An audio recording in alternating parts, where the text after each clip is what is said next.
അസ്സലാമു അലൈക്കും വറഹ്മത്തുള്ളാഹി വബറകാതുഹു.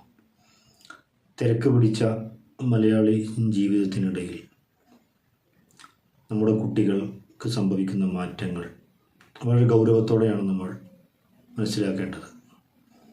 നമുക്കറിയാം, കൂട്ടുകുടുംബ വ്യവസ്ഥയിൽ വളർന്ന നമ്മുടെ കുട്ടികൾ അവർക്ക് എല്ലാം ഉമ്മയിൽ നിന്ന് അല്ലെങ്കിൽ ഉമ്മാമ്മയിൽ നിന്ന്, കുടുംബത്തിലെ മറ്റു അംഗങ്ങളിൽ നിന്നും അവർക്ക് ആവോളം ലഭിച്ചിരുന്നു. എന്ന അവസ്ഥകൾ അണുകുടുംബങ്ങളിലേക്ക് നമ്മുടെ ജീവിതം മാറുകയും ഒരു കുട്ടിയെ പരിചരിക്കുന്നിടത്ത് ആ വീട്ടിലെ അംഗങ്ങളുടെ കുറവ്, ആ കുട്ടിയുടെ പിതാവിൻ്റെ അതല്ലെങ്കിൽ ഭർത്താവിൻ്റെ ജോലി തിരക്ക്, അല്ലെങ്കിൽ ഭർത്താവ് വിദേശത്ത്, നാട്ടിലുള്ള ഉമ്മ, ആ ഉമ്മയുടെ ജോലിയുമായിട്ടുള്ള തിരക്ക്, ഇതിനിടയിൽ സംഭവിക്കുന്ന വലിയ നഷ്ടങ്ങൾ അത് നമുക്ക് വീണ്ടെടുക്കാൻ കഴിയാത്തതാണ്. ഒരു കുട്ടിക്ക് മറ്റുള്ളവരോട് സംസാരിക്കാൻ ഭാഷ വേണം.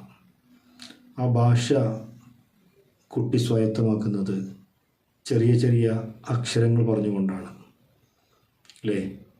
ആദ്യം ചെറിയൊരു കുട്ടി വിശക്കുന്ന സമയത്ത് പാലിന് വേണ്ടി കരയും. കാരണം ആ കുട്ടിക്ക് പാല് എന്ന് പറയാൻ പ്രായമായിട്ടില്ല. പിന്നെ ഘട്ടം ഘട്ടമായി ആ കുട്ടി വിശക്കുമ്പോൾ പാല് എന്ന് പറയാൻ പഠിക്കും. അങ്ങനെ ഒരക്ഷരം കൊണ്ട് രണ്ടക്ഷരം കൂട്ടി ആ കുട്ടി ഭാഷ സ്വായത്തമാക്കുന്നുണ്ട്. യഥാർത്ഥത്തിൽ ഒരു കുട്ടിയുടെ ഭാഷയെ രൂപീകരിക്കുന്നിടത്ത്, ഒരു കുട്ടിയുടെ സംസാരം, ആ സംസാരത്തിൻ്റെ ഒഴുക്ക് ഫലപ്രദമായി ഉണ്ടാക്കുന്നിടത്ത് ആ കുട്ടിയുമായിട്ടുള്ള കമ്മ്യൂണിക്കേഷന് വലിയ സ്വാധീനമുണ്ട്.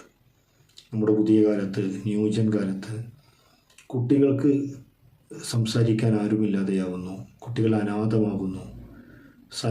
സനാതനാണ് ബാലൻ. കുട്ടിക്ക് ഉപ്പയുണ്ട്, ഉമ്മയുണ്ട്, എല്ലാവരും ഉണ്ട്. പക്ഷെ കുട്ടി അവൻ്റേതായ ലോകത്ത് അനാഥത്വം പേറി നടക്കുന്നു.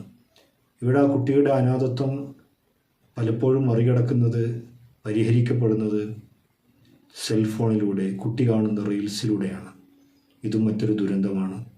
ഇവിടെ ഒരു ഉമ്മയിൽ നിന്ന് നിരന്തരമായ ഒരു കുട്ടിയുമായി ഉമ്മ സംസാരിക്കുമ്പോൾ ആ കുട്ടി മനസ്സിലാക്കിയെടുക്കുന്ന ആ വികാര വിക്ഷോഭങ്ങൾ, ഭാവമാറ്റങ്ങൾ, താളങ്ങൾ, കണ്ണിൽ നിന്ന്, അതുപോലെ തന്നെ നാവിൽ നിന്ന്, ചുണ്ടിൽ നിന്ന്, ഇങ്ങനെ ഓരോ പോയിന്റിലും കുട്ടി പഠിച്ചെടുക്കുന്ന മൂല്യങ്ങളുണ്ട്. അതൊക്കെയാണ് നഷ്ടമാവുന്നത്. ഒരു കുട്ടിക്ക് സംസാരിക്കാൻ കഴിയുന്നില്ല എന്നതിൻ്റെ പ്രധാനപ്പെട്ട കാരണം ആ കുട്ടിയോട് ആരും സംസാരിക്കുന്നില്ല. ആ കുട്ടിക്ക് മറ്റുള്ളവരുമായി സംസാരിക്കാനുള്ള ചാൻസുകളില്ല എന്നുള്ളതാണ്.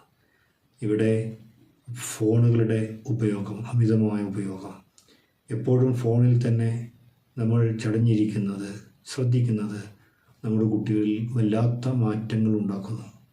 അത് പലപ്പോഴും ഒരു സൈക്യാട്രിസ്റ്റ്, ഡോക്ടറെ നമ്മൾ നിരന്തരമായി ആ ഡോക്ടറുടെ കൺസൾട്ടിങ്, ആ ഡോക്ടറുടെ ട്രീറ്റ്മെൻറ്റ് ലേക്ക് കാര്യങ്ങൾ, അവസ്ഥകൾ നമ്മളെ നയിക്കാറുണ്ട്.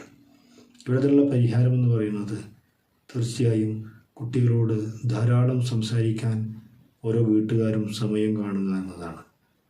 ആ കുട്ടിയുടെ ഓരോ പ്രായത്തിലും കുട്ടിക്ക് ശീലമാവേണ്ട കാര്യങ്ങളുണ്ട്.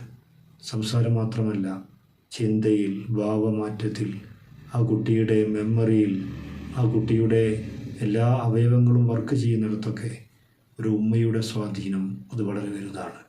സ്വാഭാവികമായിട്ടുള്ള ആരോഗ്യ പ്രശ്നങ്ങളെ കൊണ്ടുള്ള വൈകലുകൾ ഉണ്ടാവാം.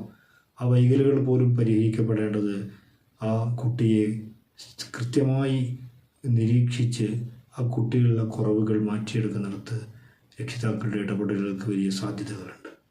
അപ്പോൾ നമ്മളുടെ ഏറ്റവും കൂടുതൽ സമയം കുട്ടികളുമായി സമയം സ്പെൻഡ് ചെയ്യുക എന്നുള്ളതാണ്. കുഞ്ഞുങ്ങൾ അവരുടെ ഓരോ പ്രായമുണ്ട്. ആ ഓരോ പ്രായത്തിലും ഓരോ ഘട്ടത്തിലും ആ കുട്ടിക്ക് കിട്ടേണ്ടത് കിട്ടാതെ പോയാൽ ആ കുട്ടിക്ക് ഭാവിയിൽ വലിയ പ്രത്യാഘാതങ്ങൾ ജീവിതത്തിൽ ഏൽക്കേണ്ടി വരും. അതിൻ്റെ ഉത്തരവാദികൾ കൃത്യമായും നമ്മൾ തന്നെയായിരിക്കും. അല്ലാഹു സുബ്ഹാനഹു വ തആല എത്ര അത്ഭുതകരമായിട്ടാണ് മനുഷ്യനെ സൃഷ്ടിച്ചിട്ടുള്ളത്, അല്ലേ? നമുക്ക് സംസാരിക്കാൻ ഭാഷയുണ്ട്. നമ്മുടെ വികാരങ്ങൾ, നമ്മുടെ വിചാരങ്ങൾ മറ്റുള്ളവരെ അറിയിക്കാനുള്ള ഏറ്റവും വലിയ ഒരു കമ്മ്യൂണിക്കേഷൻ.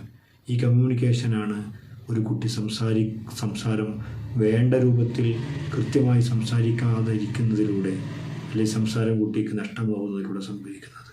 അപ്പോൾ ഇതൊക്കെ പരിഹരിക്കാനുള്ള മാർഗം നമ്മുടെ മുമ്പിൽ തന്നെയുണ്ട്. അത് കൃത്യമായും കുട്ടികളെ ചെറിയ പ്രായത്തിൽ നമ്മൾ തന്നെ പരിചരിക്കുക. ഒരു ഉമ്മയുടെ മടിത്തട്ടിൽ നിന്ന് വളരുന്ന കുട്ടിയെ പോലെയല്ല മറ്റ് ഡേ കെയറുകളിൽ, പ്ലേ സ്കൂളുകളിൽ ഒക്കെ ആ കുട്ടിക്ക് കിട്ടുന്ന മൂല്യങ്ങൾ നമ്മൾ അറിഞ്ഞ് ചിന്തിച്ചിട്ടുണ്ടോ? അതുകൊണ്ട് ആ കുട്ടിയുടെ ചെറിയ പ്രായം കുട്ടിയുടെ ബുദ്ധി വികാസത്തിൻ്റെ പ്രായമാണ്, വളർച്ചയുടെ പ്രായമാണ്. ആ സമയത്ത് ആ കുട്ടിയെ പരിചരിക്കേണ്ട ഉത്തരവാദിത്വം നമുക്ക് ഏറ്റവും വലുതായിട്ടുണ്ട്. അതാണ് ഇസ്ലാം ഒരു കുട്ടിയുടെ ഉമ്മയെ ആദ്യത്തെ മദ്രസയായി, ആദ്യത്തെ വിദ്യാലയമായി അവതരിപ്പിക്കുന്നത്. ആ ഉമ്മയിൽ നിന്ന് പഠിക്കുന്ന പാഠങ്ങളെക്കാളും അപ്പുറത്തൊരു കുട്ടി പഠിക്കുന്ന പാഠങ്ങളില്ല എന്നുള്ളിടത്താണ്. സൈക്കോളജിക്കലായി, സയൻറ്റിഫിക്കായി നമ്മൾ ഇത്തരം വിഷയങ്ങൾ സമീപിക്കുമ്പോൾ കൂടുതൽ കാര്യങ്ങൾ നമുക്ക് ബോധ്യമാവും. അല്ലാഹു അനുഗ്രഹിക്കുമാറാവട്ടെ. അസ്സലാമു അലൈക്കും.